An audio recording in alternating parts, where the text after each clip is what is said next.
క్రీస్తునందు సహోదరి సహోదరులారా, ప్రభువైన యేసు క్రీస్తు నామములో హృదయపూర్వక వందనాలండి.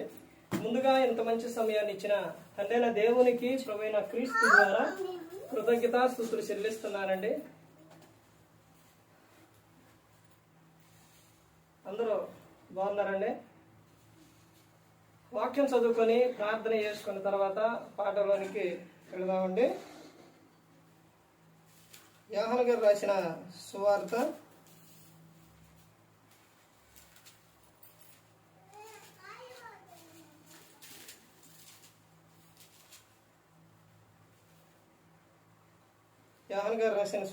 12వ అధ్యాయం 49వ వచనం. ఎలయనగా నా అంతటా నేనే మాట్లాడలేదు, నేను ఏమనవలను ఏమి మాట్లాడవలను దానిని గూర్చి నన్ను పంపిన తండ్రియే నాకు ఆజ్ఞ ఇచ్చి ఉన్నాడు, మరియు ఆయన ఆజ్ఞ నిత్య జీవమని నేను ఎరుగుదును కనుక నేను చెప్పు సంగతులు తండ్రి నాతో చెప్పిన ప్రకారం చెప్పుచున్నాను. నేను ప్రార్థన చేస్తున్నాను. పరలోకముందున్న మా తండ్రి, పరిశుద్ర ప్రేమ గల తండ్రి, గొప్ప తండ్రి, హోగ తండ్రి, అయా మీ ప్రియకుమారుడు యేసుక్రీస్తు ప్రభువారి ద్వారా కృతజ్ఞతాస్తుతులు చెల్లిస్తున్నాము నాయన. ఈ కూడికంతట్లో మీరే ఉంది నడిపించండి ఆయన. వాక్యం బోధించుండగా ఈ లోక సంబంధమైన జ్ఞానంతో కాకుండా మీ జ్ఞానంతో మాట్లాడే భాగ్యం దయచేస్తారని మా ప్రభువైన యేసుక్రీస్తు నామమున వేడుకుంటున్నాం తండ్రి, ఆమేన్. ప్రభువైన యేసుక్రీస్తు నామమున హృదయపూర్వక వందనాలండి. దేవుని కుమారుడు యేసుక్రీస్తు ప్రభువారి లోకానికి వచ్చిన తర్వాత పరలోక రాజ్యం సమీపిస్తుంది కనుక మారు మనసు పొందమని ప్రకటింప మొదలు పెట్టారు. అంశం పాఠం పేరు ఏంటంటే దేవుని మాట నీవు వింటున్నావా? దేవుని మాట నీవు వింటున్నావా? దేవుని మాట వింటే మనిషి యొక్క జీవితం ఎలా ఉంటుంది?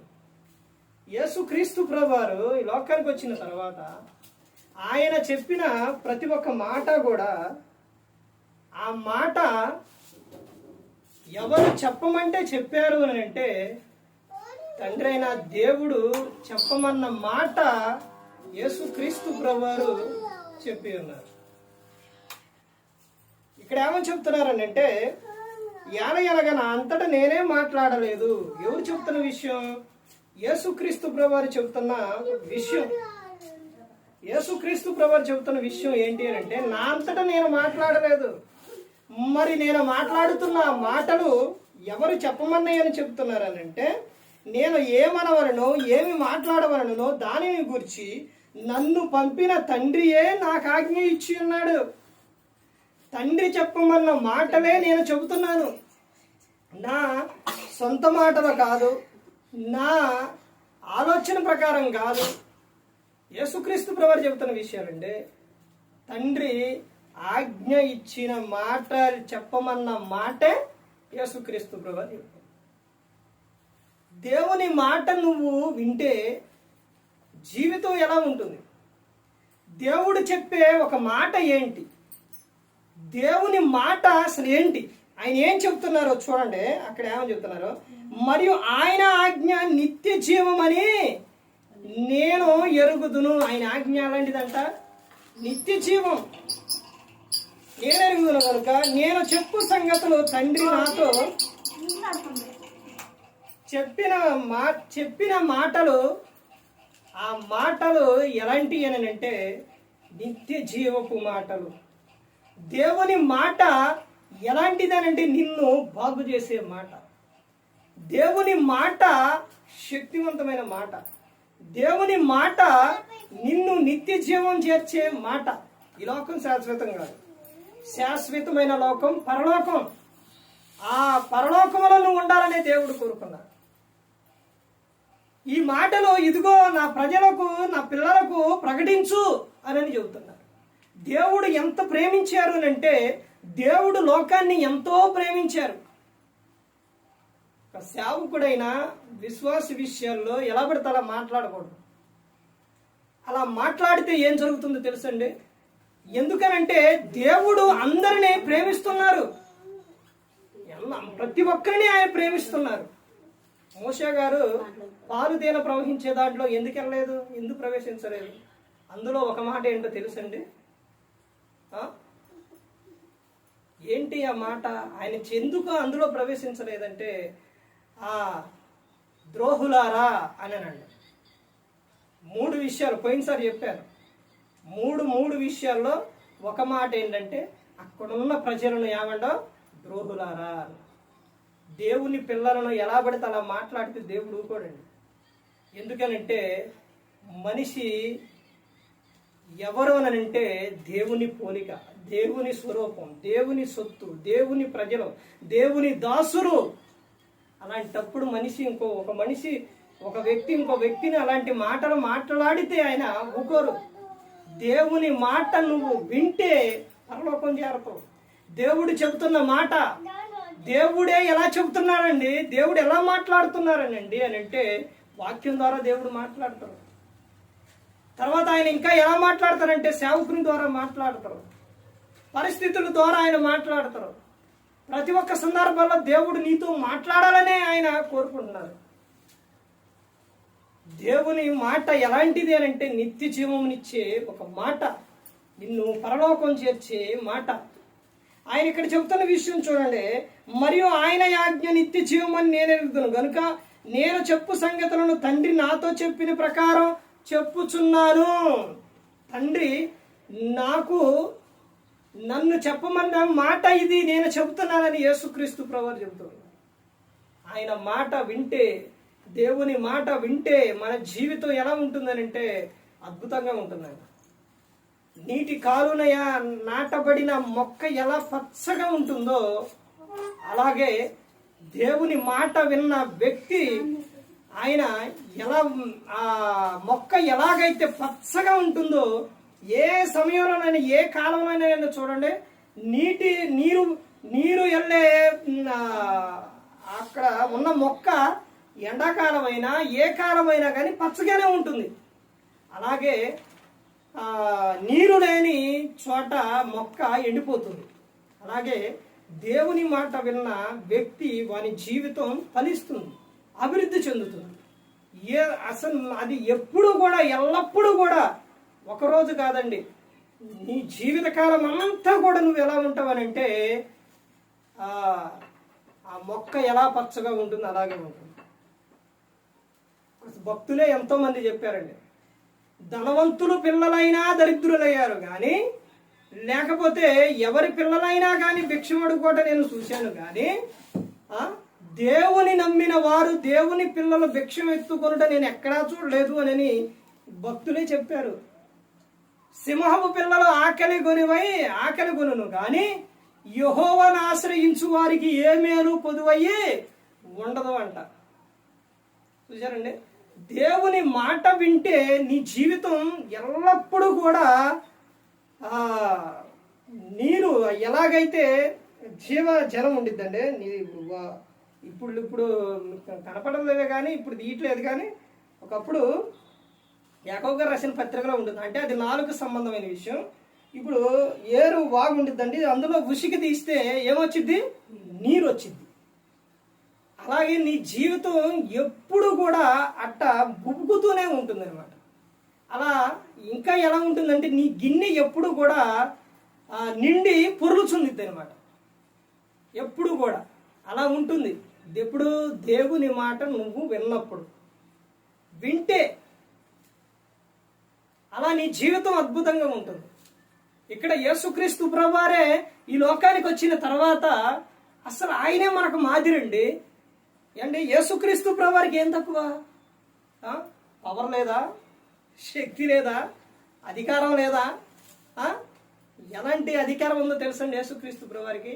సర్వాధికారం ఉంది. మనిషి యొక్క పాపాలను క్షమించే అధికారం ఉంది. సమస్తం కూడా క్రీస్తు ద్వారానే చేసిండు తండ్రి అయిన దేవుడు. ఆయన ప్రతి ఒక్కరూ కూడా క్రీస్తు ఎదుట పరలోకమందు గాని, భూమి మీద గాని, భూమి కింద గాని ప్రతి ఒక్కరూ కూడా ఆయన ఎదుట మోకాడు ఉనాలి. ప్రతి ఒక్కరూ కూడా యేసు ప్రభు అని ఒప్పుకోవాలి. ఆయన నామమును అంతగా హెచ్చించిండు తండ్రి అయిన దేవుడు. మరి ఆయన యేసుక్రీస్తు ప్రభు ఈ లోకానికి వచ్చి శరీరధారి వచ్చినప్పుడు ఆయన ఎలా ఉన్నారో తెలుసండి? తన్ను తాను తగ్గించుకున్నారు. మార్కు సువార్త 1:35 ఆయన పెందల కాడని లేచి ఇంకా చాలా చీకటి ఉండగానే బయలుదేరి అరణ్య ప్రదేశానికి వెళ్ళి ప్రార్థన చేశారు. ఎందుకు అంత అవసరం ఏంటి ఆయనకి? తండ్రితో మాట్లాడుకోవటం. ప్రార్థన ఉండాలి నీ జీవితంలో. తండ్రితో నువ్వు ఎప్పుడు మాట్లాడుకోవాలి, కుమారుడితో నువ్వు ఎప్పుడు సహవాసం కలిగి ఉండాలి. ఒక విషయం ఏంటనంటే, అర్థం అవడానికి ఒక విషయం చెబుతాను. ఒక వ్యక్తితో నువ్వు కొన్ని రోజుల పాటు మాట్లాడకపోయినా, లేకపోతే ఒక వ్యక్తి కొన్ని రోజుల పాటు దూరంగా ఉన్నప్పుడు నువ్వు ఫోన్ చేసైనా మాట్లాడకపోయినా, ఆ వ్యక్తిని నువ్వు చూడకపోతే ఆ కనెక్షన్ కట్ అయ్యి, అంటే ఆ బంధం అది కట్ అయిపోయిందండి. అర్థమవుతుందండి? అందుకనే ప్రతిరోజు కూడా ఏదో ప్రతిరోజు కూడా ఒక గంటలో ఆ రోజు మొత్తంలో ఆ వ్యక్తితో ఒక వ్యక్తితో మాట్లాడాలంట. లేకపోతే ఫోన్ చేసైనా మాట్లాడాలి. అలా మాట్లాడినప్పుడే ఆ బంధం ఏమవుతుందనంటే అది అలా బలపడుతుంది. అలాగే ఇక్కడ దేవునితో నువ్వు ప్రతి దినం నువ్వు మాట్లాడుకోవాలి. ప్రతి దినం మాట్లాడుకోవడం అంటే ప్రార్థన. దేవుడు మనతో మాట్లాడాలని ఆయన చూస్తున్నారు. ఎలాగనంటే వాక్యం ద్వారా. యేసుక్రీస్తు ప్రభువారే ఇంకా చాలా చీకటి ఉండగానే బయలుదేరి అరణ్య ప్రదేశానికి వెళ్ళి ఆయన ప్రార్థన చేశారు. హెబ్రీలకు 5:7 శరీరధారి అయి ఉన్న దినములలో మహారోదనతోనూ వేదనతోనూ కన్నీళ్లతోనూ దేవుని యందు భయభక్తులు కలిగి ఉన్నందున ఆయన అంగీకరింపబడిను. ఎవరైనా? యేసుక్రీస్తు ప్రభువు. ఆయనకే ప్రార్థన అంత అవసరం. అయితే మనకెంతండి అవసరం? ఎందుకో తెలుసండి మనకు ప్రార్థన అవసరం? మన లోకంలో కలిపేయడానికి ఒకడు ముమ్మరంగా తిరుగుతుండవు. వాడికి సిగ్గు ఉండదు, ఏముండదు. నువ్వు తిట్టు, నువ్వేదన్నను వాడు మళ్ళీ వస్తాడు. ఎవడు? అపవాది. భూమి మీద శత్రు ఎవరికైనా శత్రు ఒకే ఒక ఎవరనంటే అపవాది. మనిషికి శత్రువు కాదు. అందరూ దేవుని పిల్లలే. అపవాదే శత్రువు. అసలు నరకం ఎవరికో తెలుసండి? మనిషికి నరకం కాదు. నిన్ను దేవుని పోలికతో సృజన చేసి, దేవుని పోలికగా చేసి నిన్నంత ప్రేమించిన ఆయన నిన్ను నరకానికి పంపిస్తారా? నరకం ఎవరికో తెలుసండి? అపవాదికి. మరి అందరూ చనిపోయిన వారు నరకానికి ఎలా పోతున్నారు అని అంటే అపవాదిని వెంబడించడం వలన. ఆయన ఇప్పుడే వస్తే ఎంతమంది నరకానికి వెళ్తారండి? యేసుక్రీస్తు ప్రభువు ఆయన వచ్చారనుకోండి, రాకడ అయిపోయినట్టే లోకం పని, ఇక ఉండదు ఇక.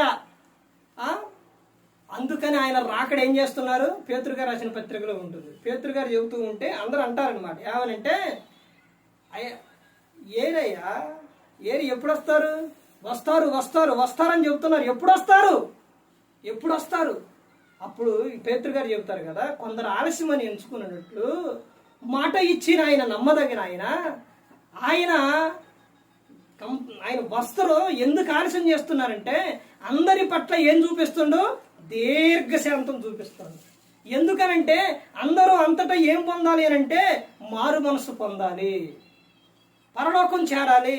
మనిషి అనుకుంటారండి, ఇదిగో నాకు ఇంతే, నా జీవితం ఇంతే, నాకు ఇది చాలు, లేకపోతే నేను మరలా ఈ లోకంలో నేను అడిగిపోతా, నేను మామూలు వ్యక్తిని కాదు, ఎన్ని చాలా అనుకున్నాడు. ఒక్కటి గమనించండి, ఏంటి అని అంటే ఒక్కసారిగా నువ్వు ఈ లోకం విడిస్తే మరలా ఈ లోకానికి రావేక, మరలా పుట్టడం ఉండదు. అర్థమవుతుందండి? ఉన్నది ఒకే ఒక్క జీవితం. ఈ జీవితంలో నువ్వు ఎలా ఉండాలో తెలుసండి? సంతోషంగా ఉండు, ఆనందంగా ఉండు. అది ఎవరినందు? ప్రభువునందు ఉండు. ఎందుకనంటే నువ్వెప్పుడు నవ్వుతూ ఉండాలి, సంతోషంగా ఉండాలి, ఆనందంగా ఉండాలి. నువ్వు పరలోకం చేరాలి. అది దేవుడు కోరుకోదు. నువ్వు పాపంలో జీవిస్తూ బాధపడుతూ దుఃఖపడుతూ అలా నువ్వు జీవిస్తే నువ్వు ఈ లోకం విడిస్తే నరకానికి వెళ్ళిపోతావు. అది దేవునికి ఇష్టం లేదండి. దేవుని మాట ఆయన చెబుతున్న విషయం నీకు ఎన్నో సంవత్సరాల అవకాశం ఇస్తుండవు, నువ్వు ఎక్కడైనా మారుతావని. ఎన్ని సంవత్సరాల అవకాశాలు ఇస్తారో తెలుసండి దేవుడు? నోవా గారి సమయంలో ఎన్ని సంవత్సరాలు ఇచ్చిన అవకాశం మనిషికి? 100 సంవత్సరాలు. మనిషి ప్రాణం ఏంటో, దేవుడు ఎంత ప్రేమిస్తుండో తెలుసుకోవాలి మనిషి. 100 సంవత్సరాలు ప్రకటన చేయించిండు నోవాహు ద్వారా. వాడ కట్టించి రండయ్యా అని. ఎవరి కోసం అండి? లోకంలో ఉన్న ప్రజల కోసం. ఆ వాడలోకి వస్తే రక్షణ. ఇప్పుడేంటో తెలుసండి? క్రీస్తులోనికి వస్తే రక్షణ. ఆ రోజున రాండయ్యా అని 100 సంవత్సరాలు ప్రకటన చేస్తే వచ్చారా? 8 మంది మాత్రం వచ్చారు. ఆ 8 మంది ఎవరు? ఒకే ఒక్క కుటుంబం. నోవాహు గారు భార్య, ఆయనకు 3 పిల్లలు, 3 కోడలు, అంతమందే వచ్చారు. మిగతా వాళ్ళు మొత్తం ఇదైపోయారు. చెప్పకుండా ఏది చేయడండి దేవుడు. లోతు గారి సమయంలో చెప్పిన అబ్రహాం గారితో, ఇదిగో ఆ పట్టణాన్ని కాల్చేస్తున్నా నేను, ఇదిగో అక్కడ మరి వాళ్ళకి ప్రకటన, వాళ్ళకి తెలియాలి, వాళ్ళకి చెప్పాలంటే ప్రభు అది పట్టణం ప్రభు, అంతమంది, వామ్మో అంతమంది ఉన్నదాన్ని నువ్వు కాల్చేస్తావు ప్రభా, ఇదిగో ప్రభా ఆళ్ళ నుంచి నేను ఒక 100 మందిని తీసుకొస్తా, రక్షిస్తావా ప్రభా? రక్షిస్తా, కాపాడతా పట్టణాన్ని అని చెబితే దేవుడు అప్పుడు అబ్రహాం గారు వెళ్ళి 100 మంది ఏంటండి పట్టణంలోని సొదొమ గొమొర్రా పట్టణంలో 100 మంది లేరండి, మారినోళ్ళు, మార్పు చెందినోళ్ళు లేరు. తర్వాత 70 మందికి వచ్చిండు, 50 మందికి వచ్చిండు, 20 మందికి వచ్చిండు, సుమారు 10 మంది కూడా లేరు. అయిపోయింది అబ్రహాం గారు, అయిపోయింది అయిపోయింది. నువ్వు ఇక అవకాశం లేదు. నీ కుటుంబం వాళ్ళు ఉన్నారుగా, ఎవరాళ్ళు? లోతు. ఇక ఆయన బయలుదేరవనంటే లోతు గారికి 2 పిల్లలు ఉన్నారు. వాళ్ళకి వివాహం కుదిరింది. అల్లుడి దగ్గరికి వెళ్ళి అయ్యా రాండి అంటే ఎగతాళి చేశారు. తర్వాత 2 కూతుర్ని భార్యని తీసుకొని వెళ్ళేటప్పుడు నువ్వు పొరపాటును కూడా దేవుని మాట వింటే రక్షణ అండి, వినకపోతే ప్రమాదం. మీరు వెనక్కి తిరిగి మాత్రము చూడకూడదు.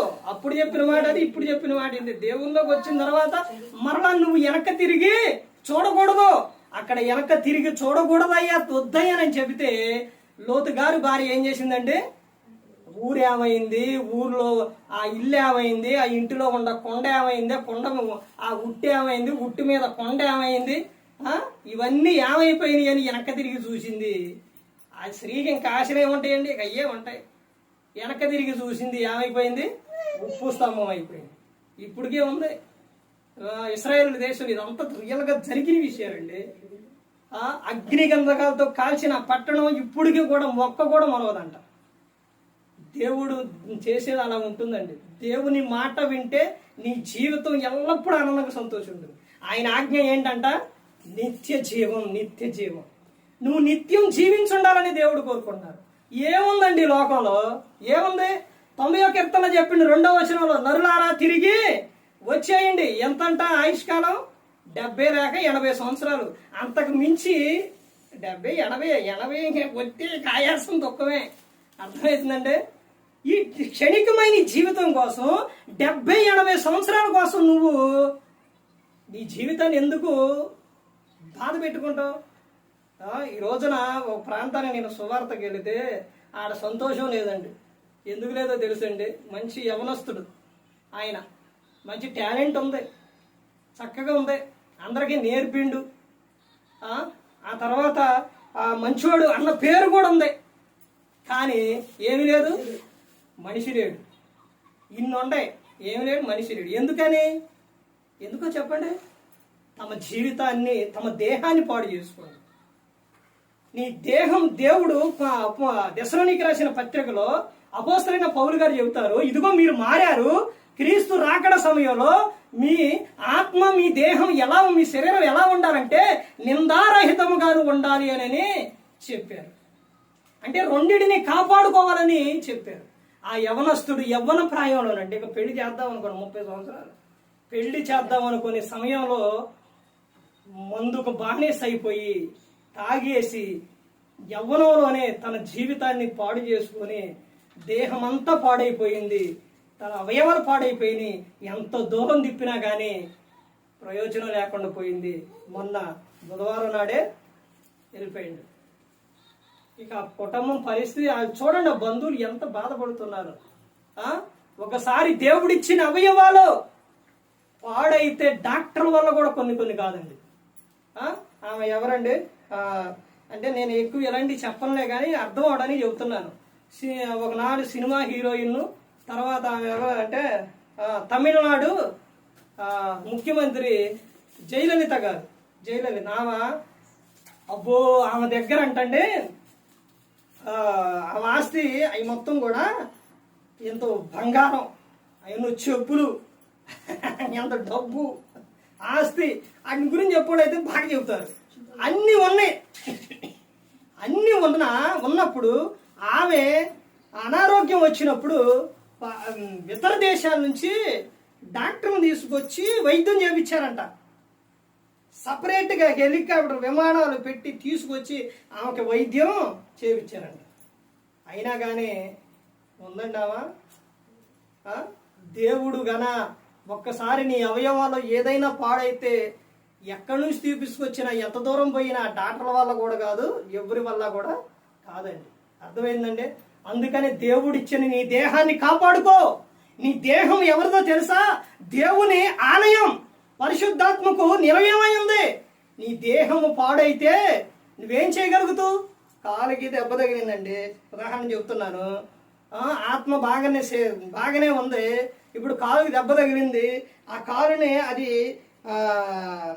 నడవాది ఘాట్లో వాసింది, దాన్ని అలాగే ఉంచేసి దాన్ని చూపించకుండా అలాగే ఉంచేస్తే నేను సువార్తకి వెళ్ళగలుగుతున్నా? అనేది ఆత్మ బాగానే ఉంది, శరీరం దానికి ఏమైందిలేనంటే కదిలిద్దండి, ఎంత నొప్పి వచ్చిద్ది. దాన్ని కూడా, నీ దేహాన్ని, నీ ఆత్మను రెండింటినీ కూడా ఏం చేయాలి? కాపాడుకోవాలి. ఈ దేహంతో జరిగించిన ప్రతి ఒక్క దానికి కూడా లెక్క చెప్పాలి క్రీస్తు న్యాయపీఠం ఎదుట నిలబడ్డప్పుడు. అందుకని ప్రతి ఒక్కరు గమనించుకోవాలండి. దేవుని మాట ఏంటో తెలుసండి? నిత్య జీవం. నిత్య జీవం. క్షణికమైన ఈ జీవితం కోసం నువ్వు చూసుకుంటే యుగ యుగాలు, తరతరాలు ఆనందం, సంతోషాన్ని పోగొట్టుకుంటావు. ఆల్రెడీ నీ సంవత్సరాలు ఇప్పుడు 25 నిండి అయిపోయింది, 30 అయిపోయింది, 40 అయిపోయింది, 50 అయిపోయింది. ఇంకెన్ని సంవత్సరాలు? కానీ నువ్వు క్రీస్తుని నమ్ముకొని ఉంటే యుగ యుగాలు, తరతరాలు నువ్వు ఆనందంగా, సంతోషంగా ఉంటావు. ప్రభువునందే ఉందండి సంతోషం. ఈ లోకంలో ఏమీ లేదు. అది ప్రతి ఒక్కరూ గమనించుకోండి. ఈ లోకంలో ఈ డబ్బు అయినా, ఈ గృహాలైనా, ఇవన్నీ కూడా మనకేంటో తెలుసండి? దేవుడిచ్చినయే. ఎందుకో తెలుసండి? ఇదిగో దేవుడు మనం బాగుండాలని ఇవన్నీ ఇచ్చింది. ఇవన్నీ ఎందుకనంటే మనం ఈ లోకంలో ఉన్నంత కాలం సంతోషంగా ఉండడానికి కోసం ఇవన్నీ ఇచ్చిండు. ఇవన్నీ వద్దని చెప్పట్లేదండి, ఇవన్నీ కావాలి. ఇవన్నీ కావాలి. ఎందుకనంటే ఇవన్నీ దేవుడిచ్చినయే మనకు. ఇవన్నీ దేవుడిచ్చినయే. ఇవన్నీ కావాలి. దీంతో పాటు నీ గృహంలో నువ్వు నివసిస్తున్న చోట ఎవరుండాలంటే యేసుక్రీస్తు ప్రభువు ఉండాలి. ఆయనకే మొదటి స్థానం ఇవ్వాలి. ఎందుకనంటే మన కాపాడుతుంది, మన కోసం ప్రాణం పెట్టింది యేసుక్రీస్తు ప్రభువు. మరి ఈ విధంగా నిలబెట్టి మాట్లాడించిన తండ్రి అయిన దేవునికి కృతజ్ఞతాస్తుతులు చెల్లిస్తూ, ఇంతవరకు శ్రద్ధగా ఉన్న మీకు ప్రభు పేరున హృదయపూర్వక వందనాలు చెల్లిస్తూ ఈ మాటలు ముగిస్తాను. అందరికీ వందనాలు.